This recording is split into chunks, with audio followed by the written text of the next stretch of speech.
శ్రీనదుల వారికి ఇంకొక ఆయనకి ప్రతిభ యుద్ధం జరుగుతుందనుకుందాం.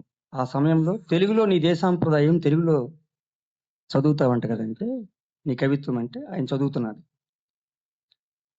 వచియింతు వేములవాడ భీమన భంగి ఉద్దండలీలనొక్కొక్క మాటు భాషింతు నన్నయ భట్టు మార్గంబునా ఉభయ వాక్ప్రౌఢినొక్కొక్క మాటు వాకృతి కయజ్వ ప్రకారము రసాభ్యుచిత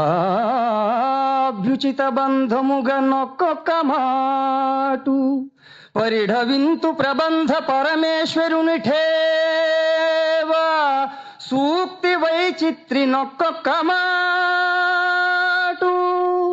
మరి మీ భాషా శైలి ప్రౌఢి పరికింప సంస్కృత భాషయంద్రు పలుకు నుడికారమున ఆంధ్ర భాషయంద్రు ఎవరేమన్ననంద్రు నాకేమి కొరత నా కవిత్వంబు నిజము కర్ణాట భాష.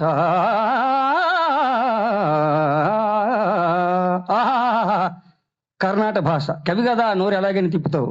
ఈ రోజు కన్నడ దేశం వచ్చావు కాబట్టి నా భాష కర్ణాట భాష అంటున్నావు, రేపు గౌడ దేశం వెళితే గౌడ భాష అంటావు, ఎలాగైనా తిప్పుతావు కదండి. నా కవిత్వంబు నిజము కర్ణాట భాష. అరే మరి అదే మాట మంత్రి గారు లేస్తారు. శ్రీనాథ కవీంద్ర, పదే పదే నా భాష కర్ణాట భాష అన్న మీ మాటలకు ఔచిత్యము సభాపతులు వారు మన్నించాలి. కర్ణాట భాష అంటే వారు అనుకుంటున్నట్లుగా కన్నడ భాష కాదు. కర్ణ అంటే చెవి, అట, ఇంపైనది. నా కవిత్వంబు చెవులకు ఇంపైన భాష నా భాష కర్ణాట భాష, తెలుగు భాష.